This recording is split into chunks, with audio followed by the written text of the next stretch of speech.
can always dig when people go out of their way to, be here extra late when it's their, different time zone.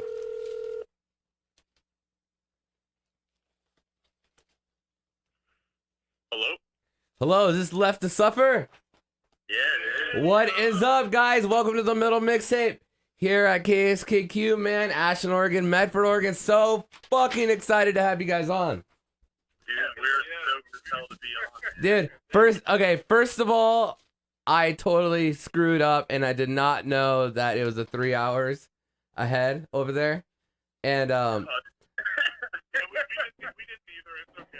Yeah, we were all sitting here at 9:30 like, I think it's about time, no, for sure. I know. I got a message earlier and I'm just like, what is he talking about? Like, they're ready, And then I was like, Atlanta. I looked over and I was like, 3 hours? New York City. Hey, man, we appreciate it, man. To tell you, this isn't the first time this has happened. We interviewed a band that was from Germany, and it was 8 a.m. where they called. But that 8 a.m., I think 8 a.m. is a little easier than 12:30. Yeah, for sure. Ah, dude, this is our hour. We're always on. So, do we have the whole band here right now? We got everybody but Levi, our drummer. Okay, so it's Taylor, Jacob, Peter, Christian, and we have no Levi, right? Yeah, Levi's busy.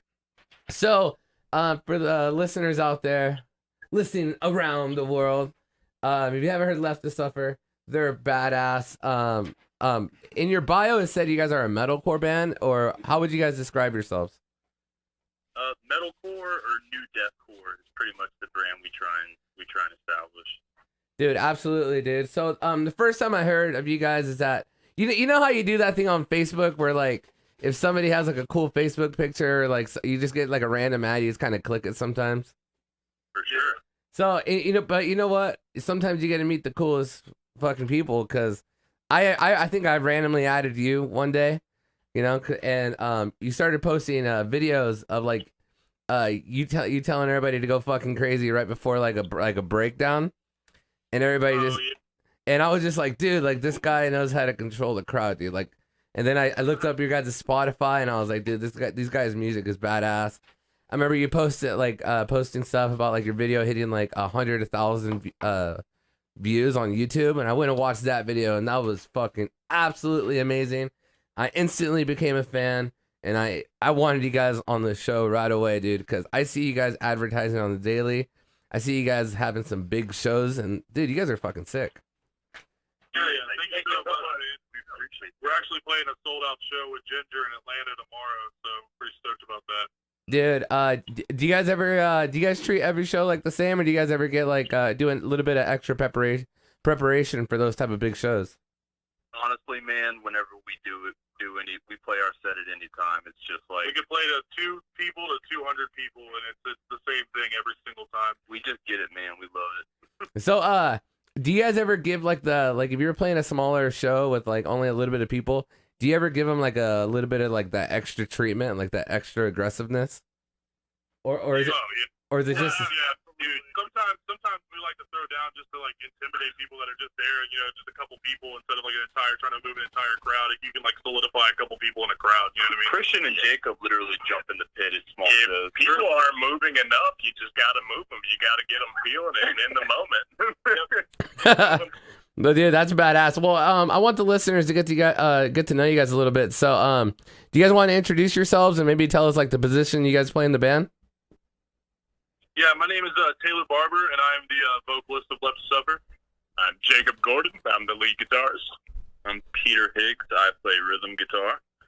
I'm Christian Nowatzki. I play bass. Dude, that's badass. So, I thought I saw Taylor do a post earlier. Do you guys all live together? No, we actually all just like hang out together all the time.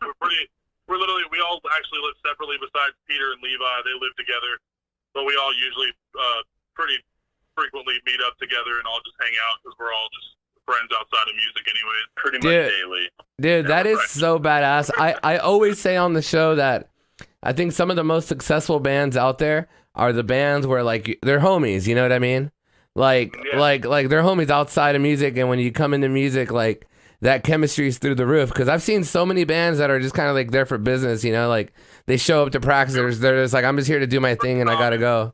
Mm-hmm. It's a pretty common thing. Absolutely. I feel like if you don't have any chemistry at all, it's really hard to take off. So when you have people that are all like-minded, want the same thing out of the project, even starting from scratch, you're on a better footing than just starting with people that you don't know very well.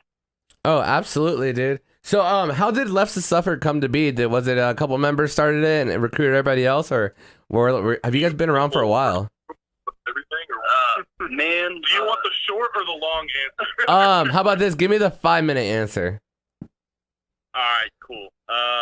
Well, years ago, Levi and I, we got together and we had ideas of starting, like a metal project. We had no idea like what direction in metal we wanted to do. We just knew we wanted it to be aggressive. And throughout like 2.5 years around Atlanta, people came and went, and then Jacob, Christian, and Taylor were the three that, like, I don't know, we all found each other, and ever since we got that 5 people, it's just been, anything else would be absolutely crazy. So we used to be called Lost at Last, and we've gone through numerous styles of metal and stuff, like just trying to write shit, but like us 5 together, what we're putting out now, what feels right. Yeah, we came into our own, wanted to make it our own sound, so we all just kind of branched off as like a cohesive family and just kind of moved in a different direction altogether. Yeah. Dude. We all kind of helped each other through the music scene in the Southeast, you could say. Dude, I think that's badass, dude. I think when everybody can come to like an agreement to like everybody bringing their own flavor to the bands, because I've also like there's experienced bands where like there's the shot caller and everybody just kind of follows along suit, But I think that's pretty badass that all of you get to put in your input. So how long has this band been around? So as Left to Suffer, we've been basically a band for about 6 months. What? Yeah. Yep. Are you serious? Yeah. Dude, how the hell are you guys blowing up so fucking... Release version was basically the first day of Left to Suffer as a band. Public. We were up on Facebook for maybe 12 hours before that. Wow. Dude, that's impressive, man. So you guys are just like, all right, we're just gonna like put our foot right in people's asses and just go hard, or what? That's pretty impressive, man. Like, you guys already lined up some big shows. Did you guys already have like a ton of history in the music scene in Atlanta? Not a lot. I mean, we all individually we have different amounts of we kind of all come from like different friend groups and different like genre-esque like places in the metal community. But we also have a team around us that helps us out a lot too. That's not all just us as a band. So we all just kind of come together. We have a lot of awesome people that support us and help us out along the way as well. Dude, I think that's absolutely badass, dude. Like, you guys are moving pretty quick, dude. I mean, you guys already have a pretty big following. You, Taylor, you're always posting all sorts of stuff on Facebook, and people are just eating it up. It's like you're a chef, and you're just like feeding people these posts, and like, I mean, I'm trying to. I just try to keep my social media massive enough where I can, get my point across. You know what I mean? No, I eat it up. So, man, 6 months. So, how do you guys usually write music? Did usually like the guitar players have like some riffs lined up, then the drummer, then everybody else? Man, we practice every Wednesday and every Sunday. We've done that religiously since we started the project. And usually what our practices consist of is we'll run the set a time or two, it feels right, and then we'll spend an hour to 2 hours just fucking jamming, man, saying shit, riffing shit, and if it sticks, we bring it into a studio, and if it doesn't stick, we forget about it. We just do the damn thing. Trial and error until it sounds dope, pretty much. So, do you guys self-produce yourselves? No, we actually are produced by Aaron Pace out of Atlanta. AP Audio. Yeah. He's a fucking awesome friend of ours, man. He's an amazing producer as well. He's very intuitive and just has made the whole process of every time we went into there super streamlined. He knows what he's doing. He's got an amazing ear for music. Like he's definitely a part of making. He's the team. Our stuff. He definitely helps us pull our vision together a lot. Dude, that's awesome, man. So, where do you guys pull your influences? Because I was watching What was the name of the song with the video with 100,000 views? What was that song again? Burden. Yeah, because I think there was something like where you was it fucking Parasite? Was that what you said? Yeah. So where do your influences come for like your lyrics or your vocals? Is it like usually like experiences you've had, or you kind of pull from all sorts of inspirations? I write about like a basic group of people usually, like that things that have just pissed me off that everyone in the band kind of can agree on. And I take huge influence from Spite, so it's very like angry, very like fast-paced, driven lyrics. And I actually listen to for some reason for like vocal placement and stuff. I listen to a lot of Pale Waves, so it kind of gives me an outsider's perspective on how to do different vocal placements on metal music, which is like a weird thing to say, but I don't know. It's just what helps me write sometimes. Dude, that's freaking badass. No, dude, that's crazy. It still kind of blows my mind that you guys only been together for 6 months, man. Like, are you guys playing? Are you guys playing? You guys are playing tours and shows on the daily, aren't you? I mean, we're basically moving around. We haven't really gone on a full blown like tour per se yet, but we've gone on like little small runs and stuff. Yeah, we're trying to venture out of the Southeast for sure. We've got some plans coming up in Texas to and from at the moment. We're trying to venture forth.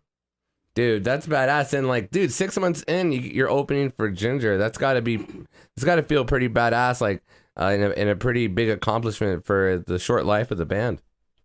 Dude, honestly, I feel like it blows my mind personally, but everyone's mind every day about how fast-paced this band is going and how awesome everyone is like taking it. You know what I mean? It's pretty sick. It's definitely fuel on the fire because each member does their own things to contribute to the band and try and keep it moving as fast as we can, as well as everyone else on the team, and being able to like play in front of crowds that big to try and get the message across and keep spreading the word. It definitely fuels the fire just for all of us to just keep pushing it, keep going as fast-paced as we can. Dude, and honestly, like the regimens and the routines that you guys got and like the chemistry, like that's all it takes. Like I think if like you have a formula, it's easier to move quick instead of just like moving super slow, because like I also encounter bands where like it's like one guy trying really hard and then like everybody else kind of tries. Yeah, that's actually like about 90% of bands, to be completely honest with you. And then you find there's a lot of bands that we know that are really good friends with that are all just cohesive units, and it's so much of an easier process when everyone gets along and we all hang out outside of music, and it's just easier as moving forward and like making progress in the music industry anyways. No, absolutely, dude. How's the music scene over there in Atlanta? Is it all homies, or like does it ever get competitive? Because I know a lot of people, like they always say like in the music scene, like we should all be brothers, sisters, have respect for each other. But I think like 10% of competitiveness is a little healthy, just because like it keeps bands like motivated. Like it's like a fun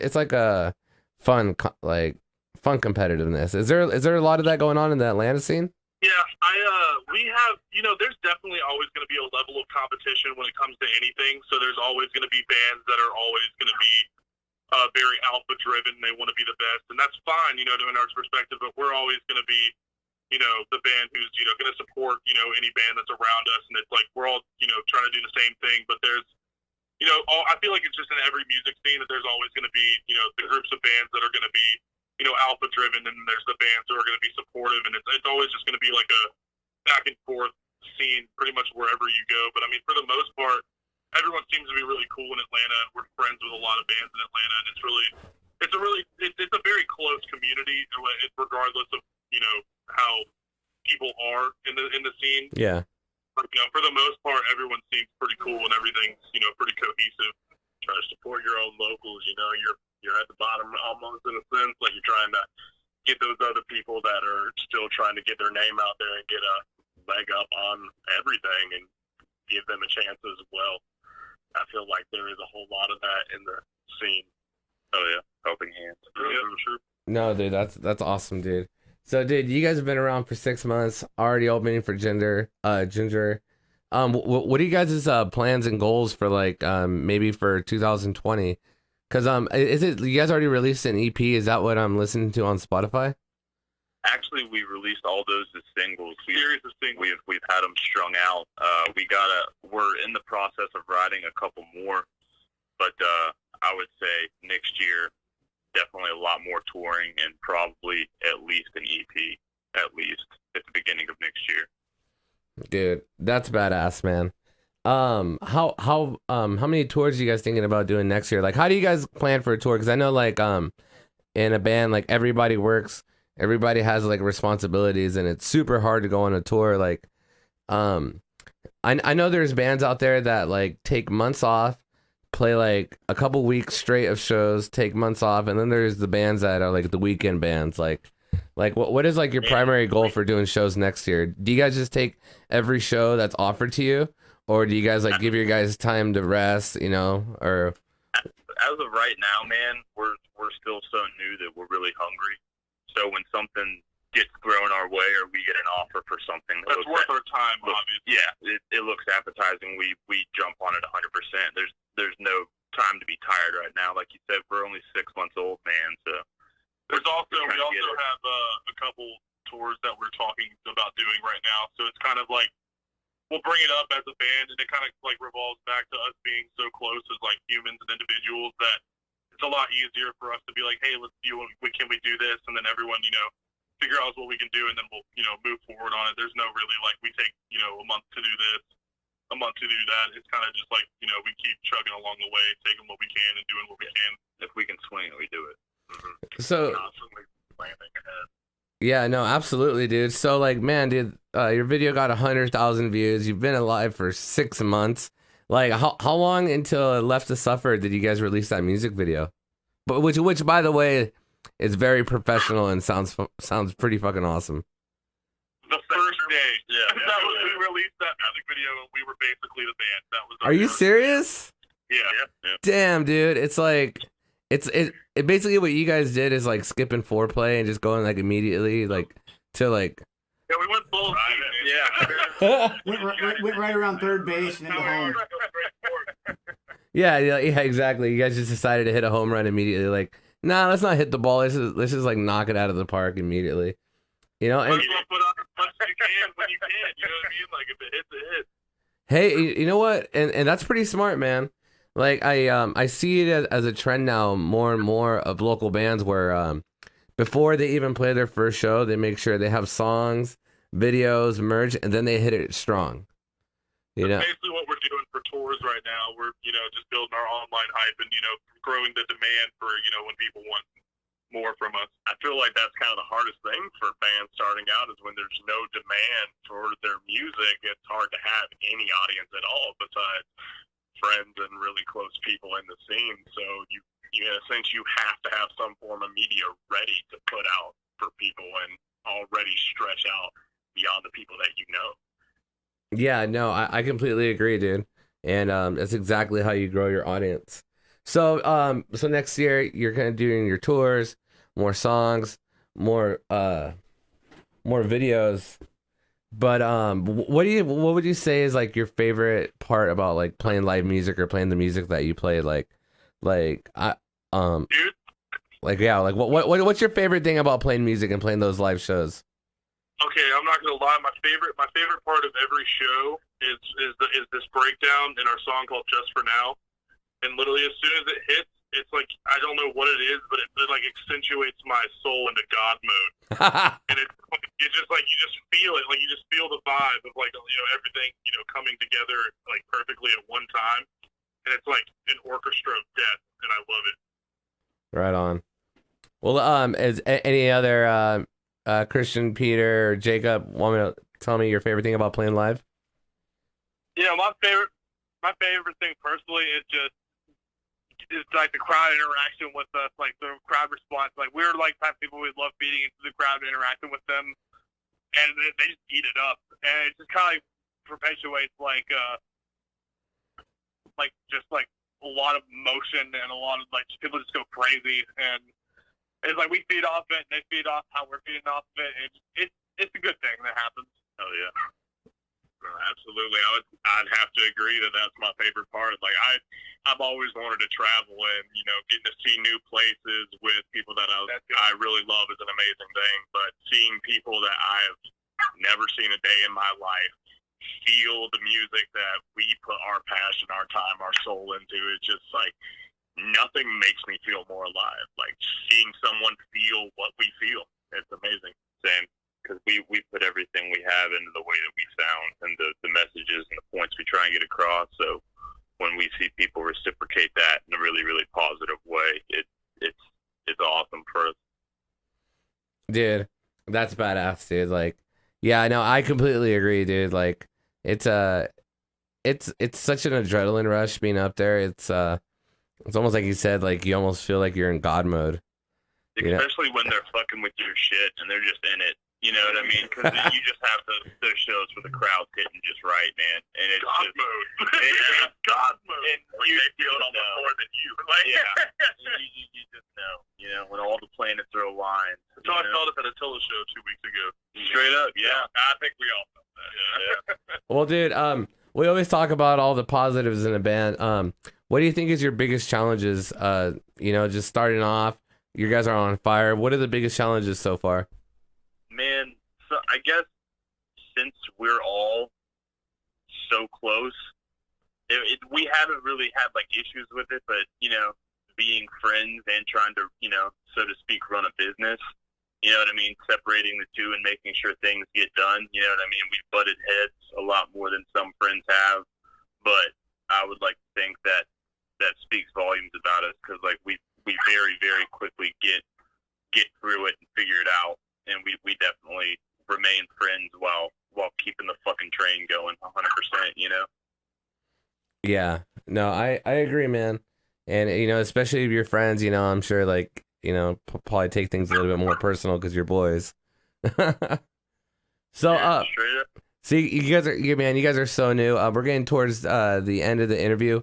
Have you guys had, I always ask this question at the end of my interviews, but have you guys had any, like, funny failures on stage yet? Like, somebody falling, somebody slamming their guitar into somebody's head, or oh my God. Like, we've had so many. Bro, how about this? Can each member tell me like one story?